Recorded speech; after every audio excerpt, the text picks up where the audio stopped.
Hey everyone, Joe Parner here. Welcome to episode 110 of Insights with Joe Parner. And today we're going to be focusing on quite deeply into a very, very important topic, I believe, and that is how we can navigate the ebbs of the ebbs and flows. In other words, how to navigate the times that are tough, the down times that are amongst the up times, the challenging times, whatever situation you may be facing right now. And I want to share with you some simple insights, some simple strategies in how we can navigate that more effectively. Becoming emotionally fit does not mean that uncertainty becomes easier. It just means that we're better equipped and better prepared psychologically to navigate the times that can be challenging.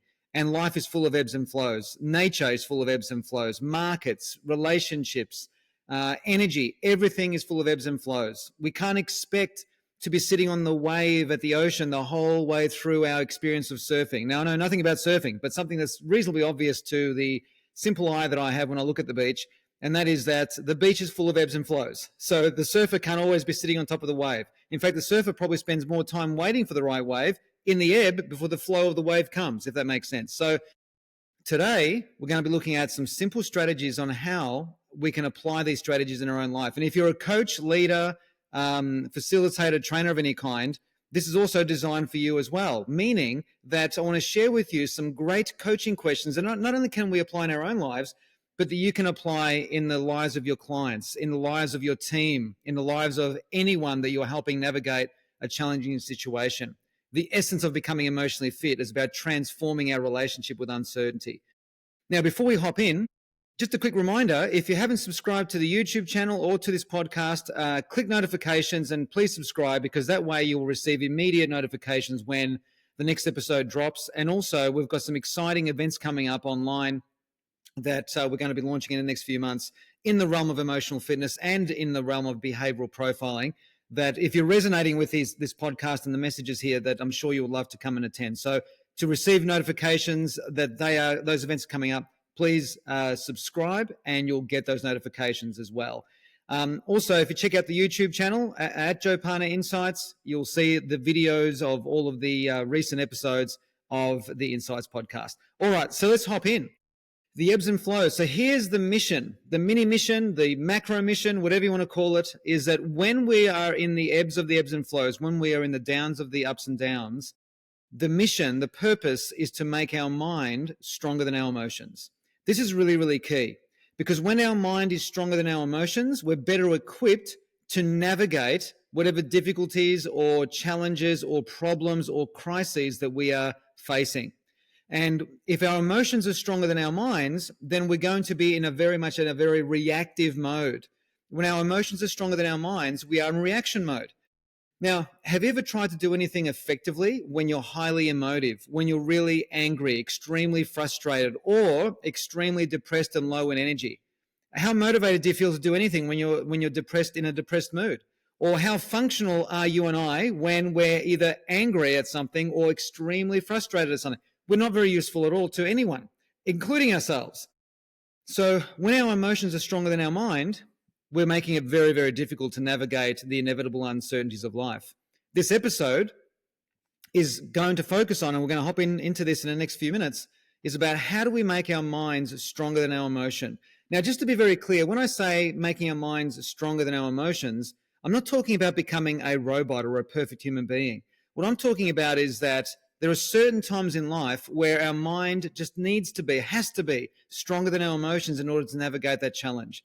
There are other times in life, such as the flows of life, the ups of life, the glories, the victories, the wins, the good things in life. That's where our emotions should be stronger than our mind. Absolutely. Flow in the victory and then the basking of the reflective glory of something cool that we've achieved, or enjoying the wave that we've caught, or enjoying the progress that we're making. I think it's really healthy. In fact, I know it's very healthy for our emotions to be stronger than our mind. But the ebbs of the ebbs and flows of life, the downs of the ups and downs of life, our mind needs to be stronger. And that's stronger than our emotions. And that's what I'm going to focus on right now. So here's the core thing of what I want to share with you here today in this particular episode. And that is, life is what we focus on. There is nothing outside of that. In other words, all we have is our mind. All we have is our perception. So perception, I should say, mind, focus, those three words can be used interchangeably because that is all we have in any given moment of experience. In life, the quality of our lives is absolutely determined by the quality of our experiences.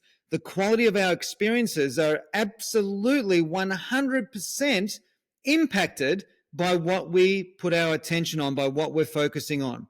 So what we're focusing on is where our perception goes. Where our perception goes, that's our mind.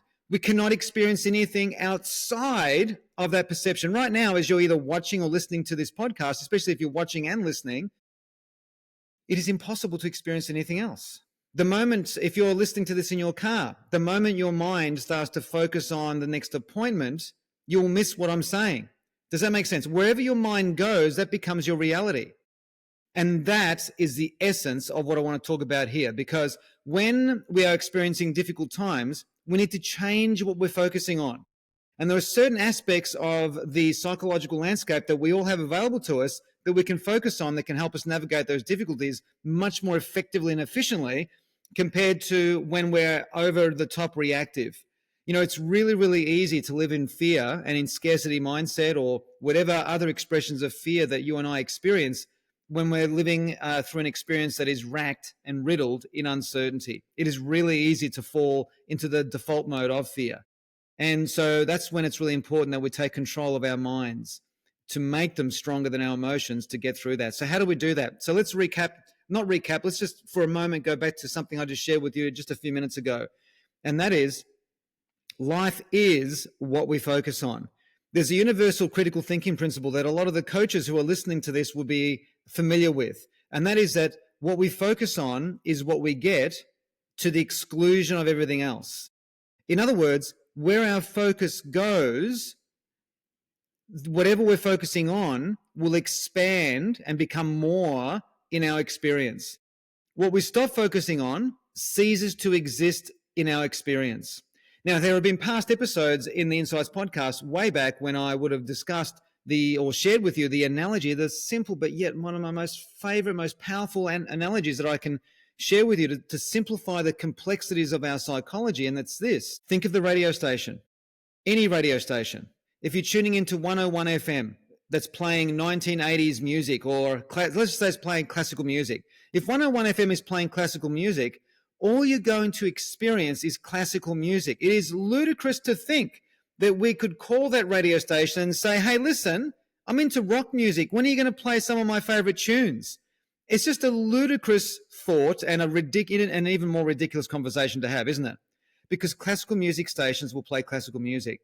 When we're tuning into 101 FM, classical FM, or whatever it's called, that's a station I've just made up, then that's all we're going to get, to the exclusion of everything else. Now, what's important to realize and remember is that all of the other stations are existing in that moment in time at the same time. So we can change our focus to 107 FM or 98 FM or whatever. So let's say 98 FM, which is playing rock music. And then there's another one, 94 FM, that's playing 1980s music. And then the one that 104 FM is a talkback radio. Wherever we place our attention, what we focus on expands. What we stop focusing on ceases to exist in our experience. And the point of this episode is to share with you some I would sort of say crucial questions, again, simple questions, but crucial questions that will help us change the dial into a station that will serve us when things are hard versus stations that won't serve us. Does that make sense? That's what we're about to dive into here now. So just before we dive into that, let me just reiterate this analogy. What we focus on is what we get, to the exclusion of everything else. So when we're focusing on 101 FM classical music, our entire experience is awashed in the experience of the vibe, the feeling, the mind of classical music.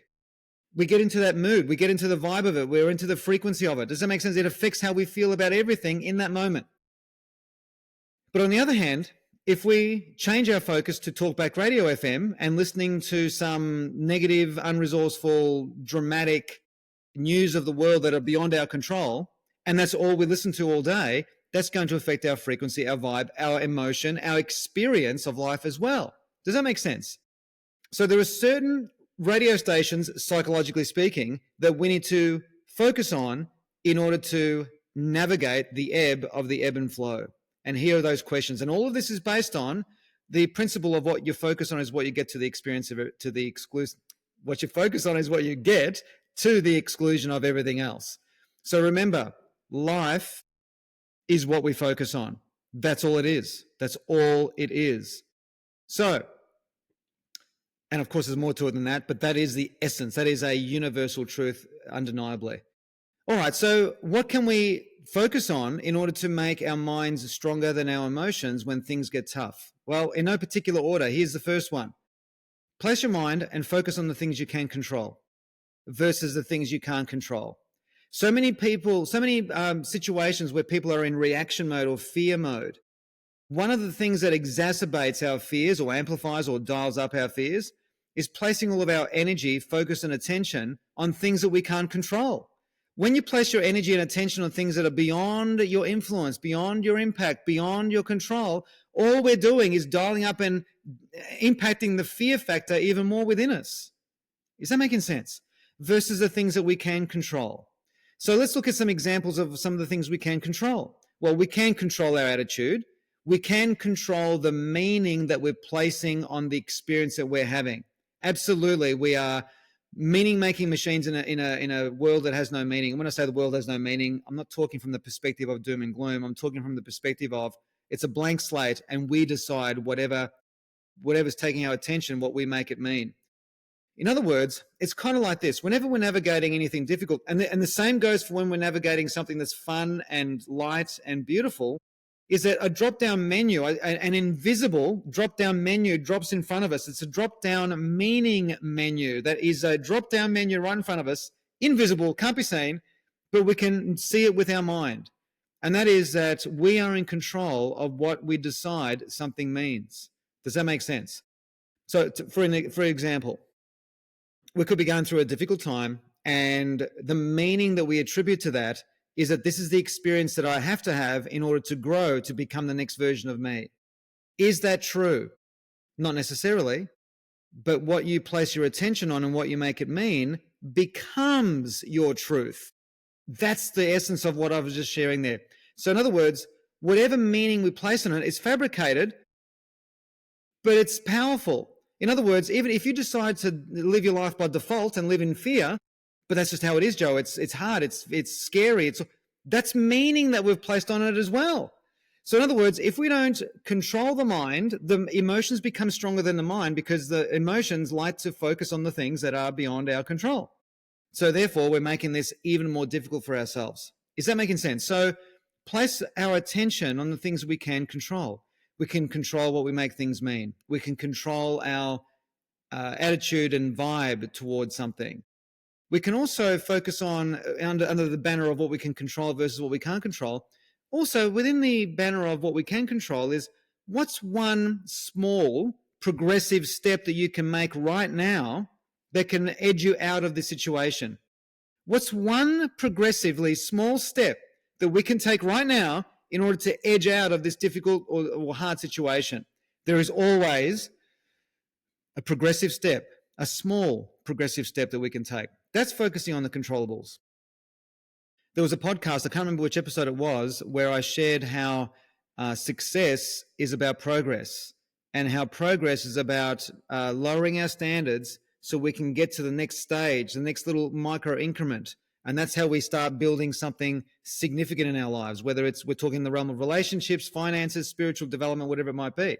It's small progressive steps versus trying to look at the whole mountain of life and trying to work out, the focusing on the summit without knowing where base camp is the formula for overwhelm and freezing and fear. Does that make sense? So that's the first focus point, because there's lots of other focus points I want to share with you. So what can you control FM is the first radio station as a choice radio station you can focus on when we're stuck in the ebb and flow. Another one is this. You focusing on yourself or focusing on others? Because if we're focused on self-FM it carries a heaviness to it. Now, this is not a reflection of your character or mine or any of us, but the nature of the human being is that if we indulge for long periods of time in purely focusing on ourselves, it will eventually lead to some kind of boredom, which is one of the chronic pathways into a feeling of depression. As I said, this is not a reflection of our character. We're just not wired to focus on ourselves and feel good. Now, don't get me wrong. Of course, there are going to be situations where you need to focus on yourself. Excuse me. So there are going to be times where you need to remove yourself from your busy life, perhaps, and go and do something for yourself, whether it's, renting a cabin for a weekend and just chilling out in the forest, just to regain a sense of self. I'm not talking about those moments. Those moments are very healthy and very important, whatever those moments are for you. I'm saying overall, if in life overall, we're indulging in self-focus, we're not going to be able to navigate the difficulties in life as well. Because when we're focusing on ourselves for like 24/7, fear dials up because we're not wired to focus on ourselves. Nature shows us that everything is designed to contribute to everything else. It is impossible to experience meaningful fulfillment if you're focusing on yourself 24/7. Is that making sense? Clearly, there are many contexts of what I'm talking about here that can be misunderstood. I'm talking about overall in life. As I said, there are moments in life absolutely where we need to focus on ourselves. If you're feeling sick or there's you've got an injury to your body, there's going to be moments there that the pain will force you to focus on yourself so you can resolve that issue.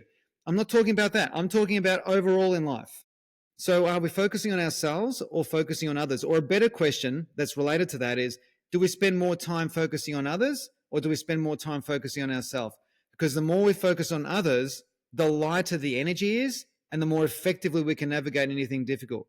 Is that making sense? That's really, really, really important. So you're focusing more on yourself or focusing more on others? Everything in nature survives because of its contribution to the other elements around it.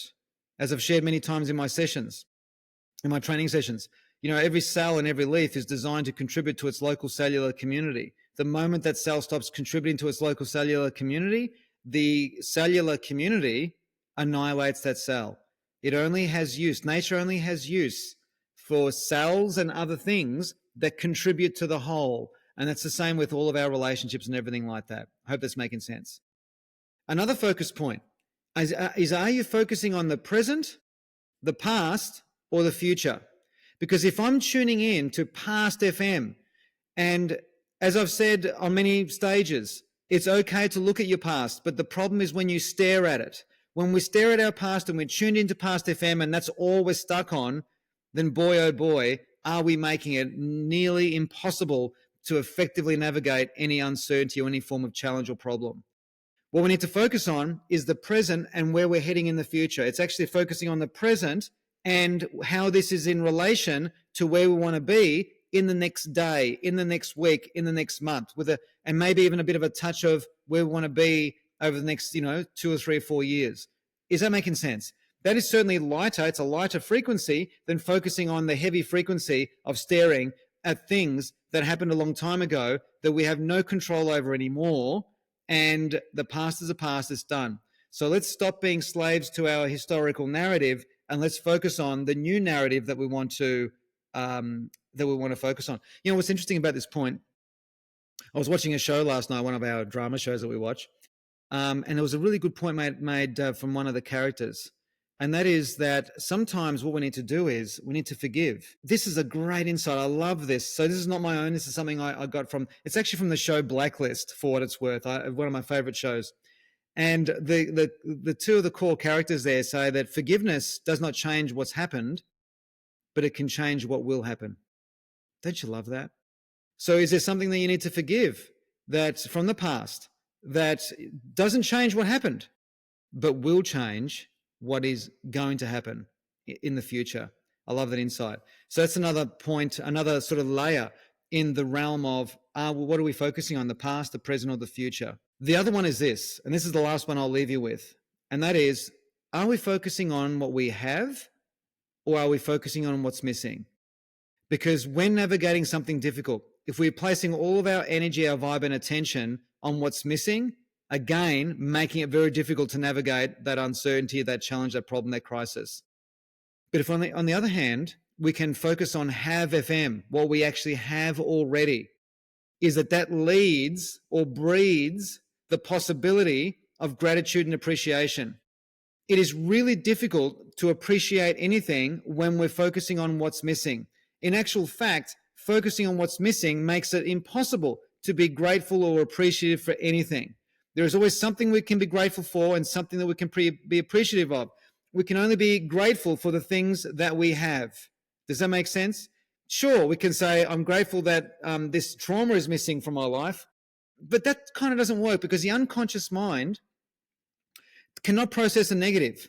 It only focuses on what is.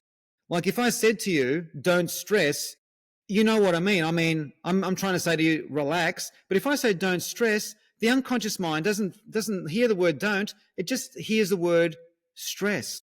So even though my intention is to tell you to relax, the impact I'm making is causing stress, contributing to stress, versus just relax. Different. So if I am focusing on what's missing and trying to be grateful for it, the missing component, the stress part of that statement exacerbates or dials up. Does that make sense? So you're focusing on what you have or what you're missing. So let's do a bit of a mini recap here. It's really important that when we're in the ebb of the ebb and flow, when we're in the down of the down and up, when we're experiencing rejection or difficulties of any kind, it's important that we make our mind stronger than our emotions.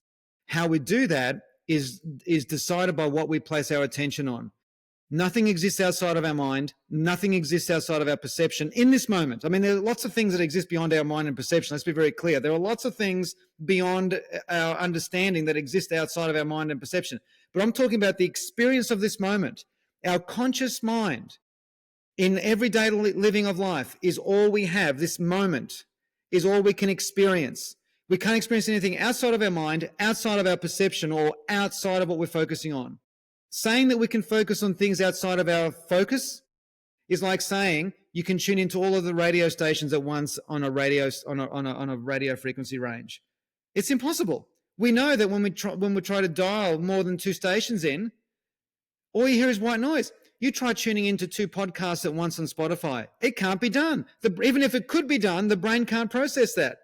So this episode is all about, with conscious volition, how we can make our mind stronger than our emotions is by deciding consciously where to place our attention and what to focus on. And what we focus on is what we get to the exclusion of everything else. What we focus on expands. What we stop focusing on ceases to exist in our experience. It doesn't cease to exist. It ceases to exist in our experience. The other radio stations are all existing in this moment in time, just that they're not existing in our experience. And our experience of this moment is all we have and all we ever will have. And so therefore, what we place our attention on will determine how how effectively and efficiently we'll navigate any difficulty in life so we can boost our emotional fitness. And so questions that we can ask of ourselves, and if you're a coach, facilitator, trainer, leader of any kind, these are questions you can bring to the table to your team, to your client. And that is, what are we focusing on? We're focusing on what we can control or what we can't control. Are we focusing on the past, the present, or the future? Are we focusing more on ourselves or focusing more on others? Are we focusing on what's missing, or are we focusing on what we actually have in this moment or what we have in our lives? So these are 5 focusing stations. These are 5 radio stations, psychological radio stations that I've shared with you here that I hope will help you navigate any difficulty in life that you might be facing. And of course, the whole, and in 25 minutes, there's only so far I can go. But hopefully what I've shared with you here is of great value. Now, please remember to subscribe and click notification, or turn notifications on and click to subscribe. So that way you get instant notifications when these episodes come out. If you want to flick over to the YouTube channel and check out the podcasts there, they're all available there at Joe Pana Insights. And of course, by having notifications turned on, you'll receive instant notification the next time not only does an episode drop of the Insights podcast, but also the next public event that we're running on Zoom in the realm of emotional fitness or in the realm of behavioral profiling.